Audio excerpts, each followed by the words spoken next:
asalaamaaleykum da leen ak jàmm atte diggante Ousmane Sonko ak Adji Sarr tey jii ci talaata gi ci kanamu chambre criminelle moo soxal ëttu yéenekaay ñu xëye ndool bu ci mel ne ëttu yéenekaay bu groupe Sud Communication du Sud Quotidien mu ne tey jii ci talaata gi nag bile atte daal buñ ci dàq dara lépp xaj na ci fi mu toll nii daal ñu bëri nokkeetuñu suñu réew ñaari at ginnaaw manifester yu taratar yi nga xam ne ñoo amoon ci diggante ñetti fan jàpp juróom-ñetti fan ci weeru mars atum 2021 procédure judiciaire jëmale ci li nga xam ne moom la Adji Sarr teg ci ndodd Ousmane Sonko bi jiite Pastef les Patriotes maanaam mu siif ko ci ay yoon yu bëri teg ko nag di ko xupp bu baax a baax ngir faat bakkanam te lii yëpp tax ba fukki doomi aadama ak ñeent ñàkkoon ci seen bakkan te ba tey jii daal yoon leeralu ko diggante Ousmane Sonko ak Adji Sarr fi mu toll nii it moo xewaat ci jamono ndax tey jilee ci talaata gi ci chambre criminelle bu tribunal bu grande instance hors classe bu Ndakaaru la ñuy atte mbir mi waaye nag décision bi nga xam ne moom la ki jiite Pastef les Patriotes di Ousmane Sonko tekki di jaraafu ci gi coor ne du wuy ji benn yoon si suñu réew tax daal bu ñu bëri ragal ci ay xët-xët yoo xam ne daal mun na am ci suñu réew moo tax waa Sud Quotidien di dellu si ci mbir mi ni mu dooree ba fi mu ci yegg tey jii ñu ñuy xamal ni Ousmane Sonko nag li nga xam ne mooy dem jëli ko par force mi ngi tegu ci ndoddam suñu naataango bi fare ci avenue Bourguiba di dellu si it ci xët-xët yi nga xam ne moo amoon ci gi coor démb ba agent de police bi di Xasim Jeeju ñàkk bakkanam ginnaaw bi benn si seen oto takk der yi dalee ci kawam te waa police di ko firndeel démb daal ci gi coor tàngoon na jër ndax xeetu lacrymogène yi ñoo jaxasoog saxaar bi nga xam ne moo bawoo ci pneu yi nga xam ne moom la ndaw yi doon taal foofulee tere dem beeg dëkk bi daal ci biir ci gi coor boobu la ñuy des ndax fi mu toll ni daal mun nañu ne mooy capitalu ku jégi li ko waral mooy Malick Gakou Aïda Mbodj Mimi Touré ñu ngi ci gi coor ngir jàppale ji jaraaf ba di Ousmane Sonko moo tax waa l'enquête ne fi mu toll ni daal mbiri tënku na dañoo nar a atte Ousmane Sonko ci diggam ak Adji Sarr tey daal la lépp li leer bu ñu sukkandikoo ci l'enquête bi jox kàddu gi kenn ci ñiy layol Ousmane Sonko di maître Clédor Ciré Ly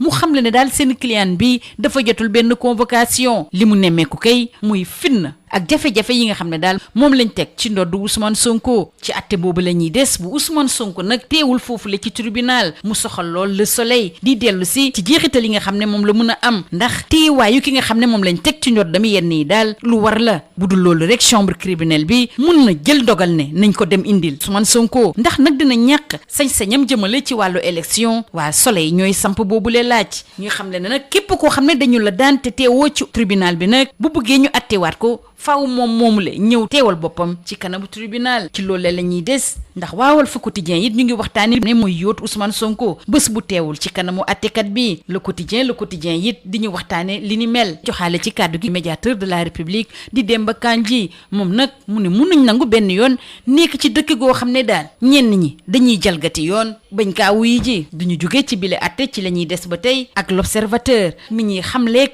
fukki témoin ak juróom yi nga xam ne daal dañ leen convoqué tey jile ci tribunal ku ci mel ni Mamour Diallo MC Niass ak capitaine Touré Les Échos nag moom di xamle ne daal li ko xeeñ ci mbir mi daal moo ñu dàq ko Adji Sarr ak Ndeye Khady Ndiaye ñoom ñu leen di xaar ci tribunal ba ci jamono joo xam ne nag Ousmane Sonko moom dafa jëfeewul ndigal démb ci audience bi nga xam ne moom la ñu waroon amal Ndeye Khady Ndiaye donc ak ay avocat am ñoo fa teewoon ñu jox kàddu gi Adji Sarr mu ne moom nag fi mu toll nii pare na temm ngir atte bile dañuy des ak Les Échos ñu xam ne nag askan wi ci boppam daal démb wooteeg Ousmane Sonko bi daal dégg nañu ko bu baax a baax ndax ñoom ñoo doon jalgati bu baax a baax moo tax waa Libération di ñu xam ne ci xët-xët yooyu yi nga xam ne moom la ñu nemmeeku ci suñu réew ñetti doomi aadama ñoo ñàkk seen bakkan démb diggante ci gi coor ak Dakar ndax bu weesoo Asim Jeeju bu GMI ci gi coor ba tey am na keneen koo xam ne it ci ndaw yi ñàkk na bakkanam am na it keneen koo xam ne xam le nañu ne biig ñàkk na bakkanam ci kër Mbay Fall Libération di ñu xamal ne bu weesoo ci gi coor ak li ko wër am na it ay xët-xët ci Ndar Géej Mbàkke Mbuur ak file ci Ndakaaru agence Sénélec bu Castor ak ñaari station jot nañ leen caxat-caxatee magasin Auchan bi nekkee ci Castor it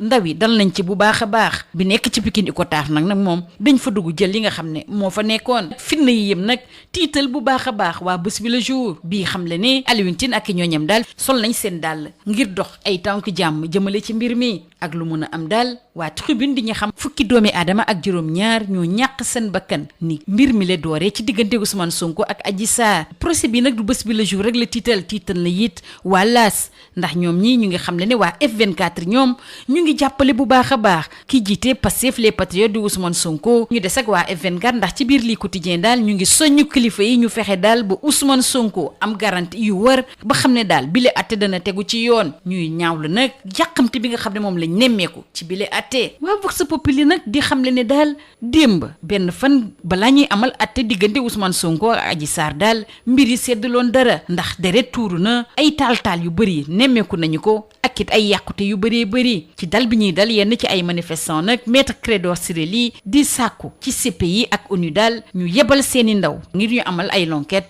ci gi coor waa Sud Quotidien ñoom di ñu xamal ne Demba Kandji ak ay ñooñam di ci amal ab lël ngir ut ci ay pexe saafara mbir moomulee ci wàllu tàggat yaram nag Stades Le Quotidien du sport di ñu waxtaanee gaynde gii di Habib Diallo mooy doomi réew bi nga xam ne moo ëppale ay but ci Europe moo ak fi mu toll nii ndax daal moo yor doole bi Habib Diallo it soxal bu baax a baax waa record muy waxtaane nag demi-finale retour bu Ligue des champions bilan daal fi mu toll nii rek ko soxal mooy am ndam ci wàllu lomb nag li soxal waa sunu lomb tey jële mooy combat diggante Balla ak Eumeu ak it Modou Lo ak Boy Niang balaa ñuy sóobu nag ci yooyu le combat mbiri daal dafa ne tekkaaral waa sunu lomb di xam le ne daal amateurs yi danañu kontaan lool fële ci Ndar Géej lii moo gënoon a fës ci ëttu yéenekaay ñu xëyandool ñu yendoog jàmm. Bonjour. Avec l'ouverture de l'affaire Sweet Beauté devant la chambre criminelle ce mardi 16 mai, c'est un procès de tous les possibles. Intime conviction du quotidien du groupe Sud Communication Sud Quotidien. Le Sénégal retient son souffle. Plus de 2 ans après la série de manifestations du 3 au 8 mars 2021, la procédure judiciaire pour viol répété et menace de mort ouverte contre le leader de Pastef Ousmane Sonko à l'origine de ces émeutes qui se sont soldées par la mort de 14 jeunes dans des conditions non encore élucidé par la justice et à nouveau au devant de l'actualité. En effet, c'est ce mardi que la chambre criminelle du tribunal de grande instance hors classe à Dakar va statuer sur cette affaire. La décision du leader de Pastef et maire de Ziguinchor, Ousmane Sonko, de ne plus déférer à la convocation de la justice au nom de la désobéissance civile renforce le spectre de nouvelles tensions autour de cette affaire qui a déjà provoqué beaucoup de dégâts depuis mars 2021. Et Sud Quotidien de se proposer de revenir pour nous sur quelques étapes de cette rocambolesque affaire de viol. Avec Ousmane Sonko qui est sous la menace d'une prise de corps et le confrère n'a pas manqué de relever 16 heures à Ziguinchor hier lundi. Avec l'agent de police Rassim Diédhiou mortellement fauché et des blessés et autres arrestations enregistrées. Au même moment, Ziguinchor est devenue la capitale de l'opposition avec Malick Gakou, Aïda Mbodj, Mimi Touré et Déthié Fall, tous chez Sonko. Nous filons tout droit vers le round final, intime conviction de l'enquête qui signale qu'Ousmane Sonko ne sera pas accueilli manu militari et donne la parole à maître Clédor Ciré Ly, l'un de ses conseils, qui déclare qu'il n'y a aucune convocation, c'est la force brutale et aveugle qui est en train de suppléer à une convocation par voie administrative prévue par la loi. Et le confrère de se proposer d'éclaircir notre lanterne sur les options de la chambre criminelle si Ousmane Sonko ne se présente pas au tribunal. Le sujet intéresse également Le Soleil qui affiche à sa une si l'accusé ne se présente pas avec une attitude et ses conséquences juridiques. La présence de l'accusé est une obligation, sinon la chambre criminelle peut ordonner la prise de corps. D'après Le Soleil qui s'interroge, Ousmane Sonko va-t-il perdre ses droits civiques? Et de préciser, s'il est condamné par contumace, il est obligé de se constituer prisonnier pour être rejugé. Heure de renvoi, c'est ce qu'affiche l'Observateur ce matin à sa une. L'Observateur qui informe que Mamour Diallo, MC Niasse, Capitaine Touré et Dr Gueye, entre autres, figurent sur la liste des 15 témoins convoqués au procès. Cortège de mort,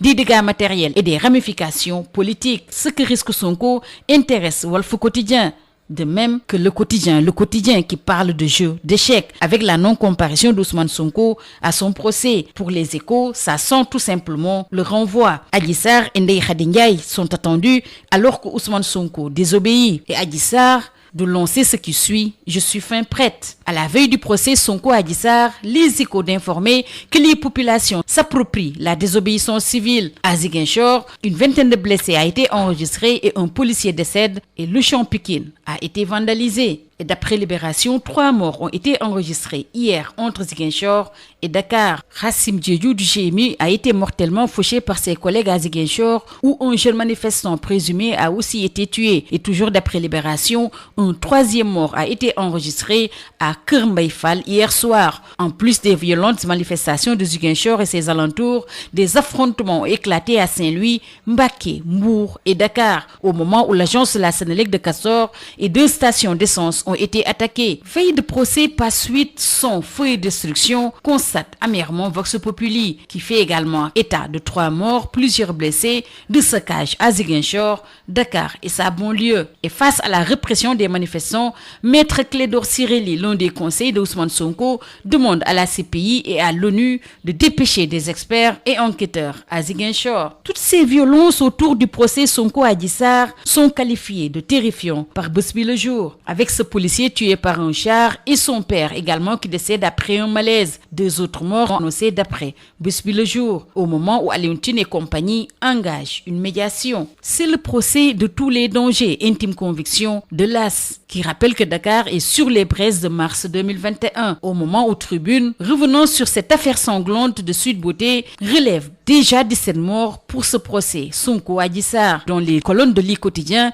le F24 plaide pour un procès juste et équitable. Il demande aux autorités de donner à Ousmane Sonko les garanties nécessaires et regrette l'accélération des procédures. Le Sénégal est tout simplement sur des charbons ardents, d'après le Témoin quotidien. Walfadjri qui revient sur l'explosion de violence à Ziguinchor où un policier a été tué par un blindé. Au même moment, le médiateur de la République confie au quotidien, le quotidien, je cite, « On ne peut pas concevoir un état de droit dans lequel on se défie de la loi ». Restons avec le médiateur de la République, notamment sur la non-exécution des décisions de justice. La médiature cherche le sésame d'après Sud Quotidien. En sport, Stades, le quotidien du sport, s'intéresse au meilleur buteur sénégalais en Europe, en l'occurrence Habib Diallo, plus haut et plus fort. Au moment où Record s'interroge, Habib Diallo est-il plus haut en club et en sélection? Restons avec Record qui nous parle de la demi-finale retour de la Ligue des Champions avec l'AC Milan qui est en quête d'exploit. C'est le calme avant la tempête, intime conviction de Sunu Lamb qui s'intéresse aux affiches Balla, Eumeu,